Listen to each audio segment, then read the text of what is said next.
శ్రీ గురుభ్యో నమః. శ్రీమాత్రే నమః. అందరికీ నమస్కారం అండి. కార్తీక పురాణంలోని 14-15 అధ్యాయాల గురించి ఈరోజు మనం తెలుసుకుందాము. కార్తీక మాసంలో కార్తీక వ్రతాన్ని ఆచరించేవారు వృషోత్సర్గము చేయడం వలన అంతే ఫలితం ఉంటుంది. వృషోత్సర్గము అంటే కోడి దూడను అచ్చువేసి ఆబోతిగా వదలడం అన్నమాట. అది ఇక ఈ ఊళ్ళో స్వేచ్ఛగా సంచరిస్తూ ఉంటుంది. అంటే ఎవరు దానిని ఆటంకపరచకూడదు. అది స్వేచ్ఛగా సంచరిస్తూ ఉంటుందన్నమాట. దానికి ఎవరు అడ్డు చెప్పకూడదు. బంధించడం వంటివి చేయకూడదు. శిక్షించడం అసలు చేయకూడదు. కార్తీక పౌర్ణమి రోజున వృషోత్సర్గము చేయడం వలన అనేక పాపాలు నశిస్తాయి. అంతేకాదు, కురుక్షేత్రములోని పితృదేవతలకి 1,000,000 సార్లు శ్రాద్ధాన్ని నిర్వహించిన ఫలితము కలుగుతుంది. అందువలన కార్తీక పౌర్ణమి రోజున అలా చేయడం మంచిదని జనక మహారాజుతో వశిష్ఠ మహర్షి చెప్పారన్నమాట అండి. ఇక కార్తీక పౌర్ణమి రోజున వివిధ రకాల ఫలాలను దానం చేయాలి. ఉసిరికాయను దానం చేసిన అనంతమైన పుణ్య ఫలితాలు చేకూరుతాయి. కార్తీక మాసంలో ఉసిరికాయలు చాలా ఎక్కువగా దొరుకుతూ ఉంటాయి. ఉసిరికాయలు దానం చేసి అవకాశాన్ని ఎట్టి పరిస్థితుల్లోనూ వదులుకోకూడదు. వీలున్నంత వరకు ఉసిరికాయలు దానం చేయడం ఎంతో మంచిదని మన పెద్దలు చెబుతారు. ఇక ఈ మాసంలో శివలింగమును దానం చేయవచ్చును. శివలింగమును దానం చేయడం వలన అనేక జన్మలుగా వెంటాడుతూ వస్తున్న పాపాలు పటాపంచలవుతాయి. అనేక దోషాలు తొలగిపోతాయి. అందువలన శివలింగ దానం చేయాలి. కార్తీక మాసంలోని సాధ్యమైనంత వరకు ఇతరుల ఇళ్లలోకి భోజనం అస్సలు చేయకపోవడమే మంచిది. శ్రాద్ధములకు బ్రోక్తగా వెళ్ళడము, నువ్వులు దానము పెట్టడము వంటిది చేయకూడదు. అలాగే వెళ్ళరాని చోట్లకు వెళ్ళడము, తినరానివి తినడము అస్సలు చేయకూడదు. అపరిశుభ్రంగా ఉన్నటువంటి చోట ఆహారము తీసుకోకూడదు. ఆహార నియమము, ఆచార వ్యవహారాలు పాటించాలి. శుచి శుభ్రత తప్పకుండా పాటించాలి. ఏకాదశి రోజున 2 పూటల భోజనం చేయకూడదు. ముఖ్యంగా కంచు పాత్రలో భోజనము అస్సలు చేయకూడదు. ఈ మాసంలో సాధ్యమైనంత వరకు నదీ స్నానం చేయాలి. అందుకు కుదరనప్పుడు చెరువుల్లోనూ కాలువల్లోనూ స్నానం చేయవచ్చు. అది వీలు కానప్పుడు బకెట్ నీటిలో కొంచెము గంగా తీర్థము వేసుకుని, లేదంటే మన బొటలవేణి బకెట్లో తిప్పుతూ హరగంగే శివగంగే అనుకుంటూ ఆ గంగలోకి పవిత్రమైన గంగ ఆవాహం అయినట్టు భావించి చన్నీటితోనే స్నానం చేయాలి. వేడి నీళ్ళు స్నానం అస్సలు చేయకూడదు. అభ్యంగనము రోజు చేయలేని వాళ్ళు కనీసం ముఖ్యమైన తిథుల్లో తల మీద నుంచి స్నానం చేయవచ్చు. చన్నీళ్ళు మాత్రమే స్నానం చేయాలి కార్తీక మాసం చేసేవారు. ఆరోగ్యవంతులు చన్నీటి స్నానం చేయవలసి ఉంటుంది. అలా అనారోగ్యమైన వారు వేడి నీళ్ళతో స్నానం చేయవచ్చు. ఆరోగ్యంగా ఉండి చన్నీటితో స్నానం చేస్తే కళ్ళుతో స్నానం చేసినట్టు అవుతుందని పురాణాలు వివరంగా చెప్తున్నాయి. ఉదయం వేళలోనూ సాయంత్రం వేళలోనూ దైవారాధన అస్సలు మరవకూడదు. ఉదయం సూర్యోదయానికి ముందే స్నానం చేస్తే ఆ నీటిలో గంగామాత ఆవహించి ఉంటుందని పురాణంలో వివరంగా చెప్పబడింది. పగటి నిద్రకు దూరంగా ఉంటూ శివకేశవులను ఆధారిస్తూ ఉండాలి. మనం ఏ పూజ చేసినా శివాయ నమః కేశవాయ నమః అనుకోవాలి. శివకేశవులు ఇద్దరికి ఎంతో ప్రీతికరమైన మాసము కార్తీక మాసము. కార్తీక శుద్ధ చతుర్దశి నాడు బ్రాహ్మణునికి భోజనం పెట్టడం వలన పితృదేవతలు సంతృప్తి చెందుతారు. కార్తీక మాసంలోని ఈ విధి విధానాలను పాటించడం వలన సమస్త పాపాలు ధ్వంసమవుతాయి, ఉత్తమ గతులు కలుగుతాయి అని వశిష్ఠుడు జనక మహారాజుకు చెబుతారు.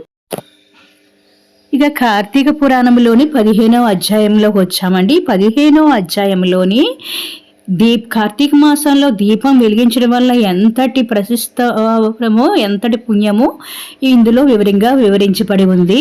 కార్తీక మాసంలో దీపం వెలిగించడం వలన అనేక పాపాలు నశిస్తాయి. దీపం వెలిగించడం వలన పుణ్యరాశి పెరుగుతూ పోతుంది. అందువలన శివాలయంలోని విష్ణు సన్నిధిలోనూ దీపాలు తప్పకుండా వెలిగించాలి. ఆవు పాలు పితకడానికి ఎంత సమయం పడుతుందో అంతవరకైనా దీపం వెలగాలి. ఒకరు వెలిగించిన దీపం కొండెక్కితే ఆ దీపాన్ని తిరిగి వెలిగించడం వలన కూడా ఎంతో పుణ్యం కలుగుతుంది. అందుకు ఉదాహరణగా జనక మహారాజుకు వశిష్ఠ మహర్షి ఒక కథ చెప్పడం మొదలు పెడతారు. పూర్వము సరస్వతీ నదీ తీరంలో శిథిలావస్థలో ఉన్న ఒక విష్ణాలయం ఉండేదట.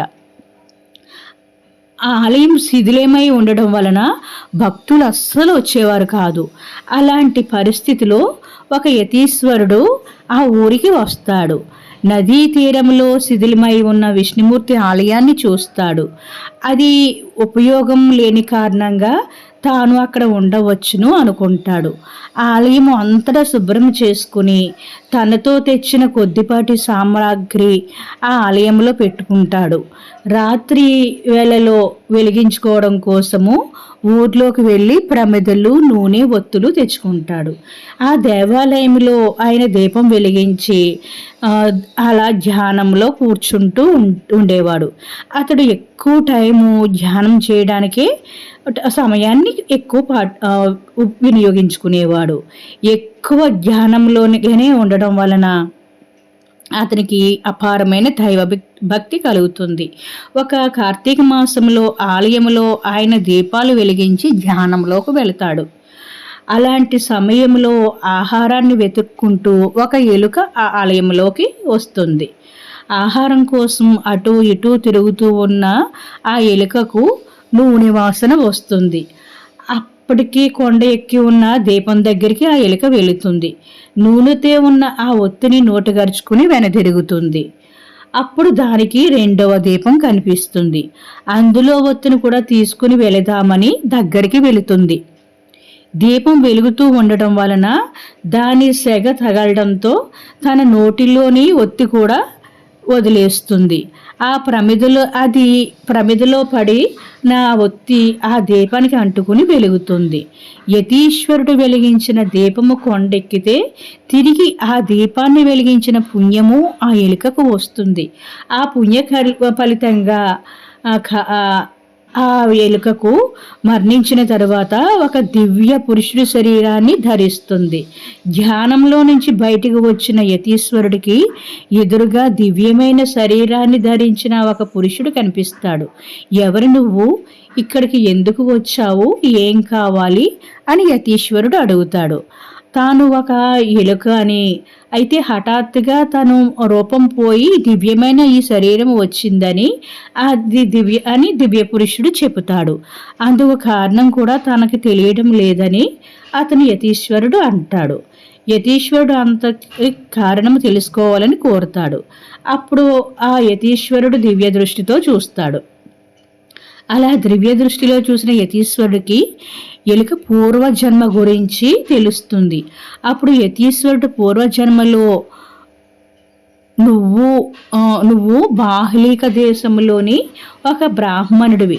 ఎప్పుడూ కూడా భగవంతుని ఆరాధించి ఎరగవు. స్నానము, జపము, దీపారాధన, దాన ధర్మాలు చేయడము నీకు అస్సలు తెలియదు. ఒకవేళ ఎవరైనా యజ్ఞయాగాలు చేస్తుంటే వాళ్ళని నువ్వు ఎద్దేవా చేసేవాడివి. ఆచార్య వ్యవహారాలు ఎంత మాత్రమూ పాటించని నువ్వు అవి పాటించేవారిని అవహేళన చేసేవాడివి.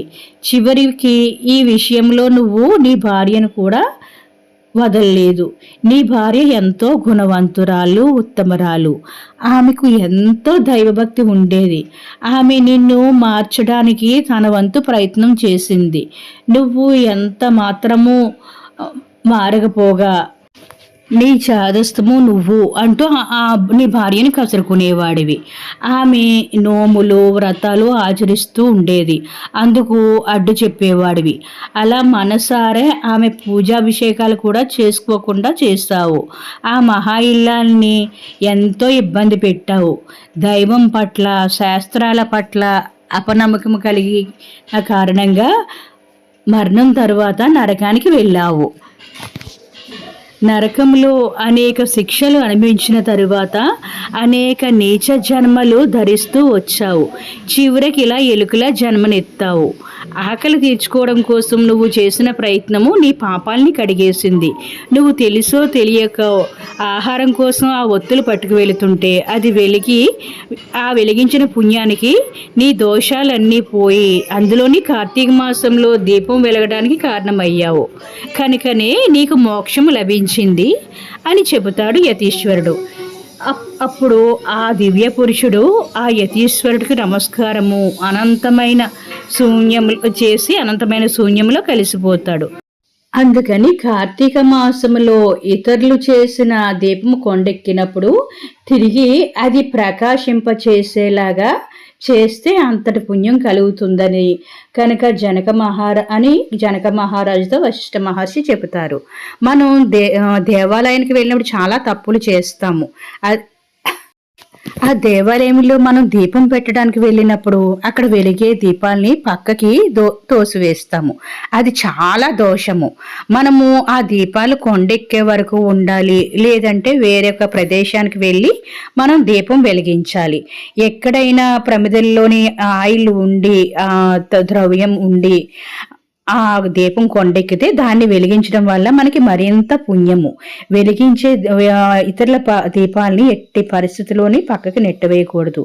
వాళ్ళు మనకులాగని ఎంతో భక్తితో వాళ్ళ కోరికలు నివేదించుకుని భక్తితో దీపాలని వెలిగించారు. వీలున్నంత వరకు ఎవరికి ఇబ్బంది పెట్టకుండా, ఎవరికి ఇబ్బంది కలగకుండా మనం దీపారాధన చేసి ఇతరులకు కూడా సహాయపడేలాగా ఆ గుడిలో ప్రశాంతంగా ఎటువంటి లోక సంభాషణ మాట్లాడకుండా ప్రశాంతంగా ఆ దేవుని సన్నిధిలో ఉన్న కొంత టైం అన్నా చాలా దివ్య నామస్మరణతో శివకేశవుల్ని స్మరిస్తూ ప్రదక్షిణ చేసినప్పుడు కానీ దీపం వెలిగించినప్పుడు నేను మనసులో దేవుని స్మరించుకుంటూ దీపారాధన చేయడం వల్ల ఆ దేవదేవుని పూజించడం వల్ల ఎంతో పుణ్యము. ఇది 14-15 అధ్యాయాలు దీంతో సమాప్తం అండి. మీకు నచ్చితే ప్లీజ్ లైక్, సబ్స్క్రైబ్.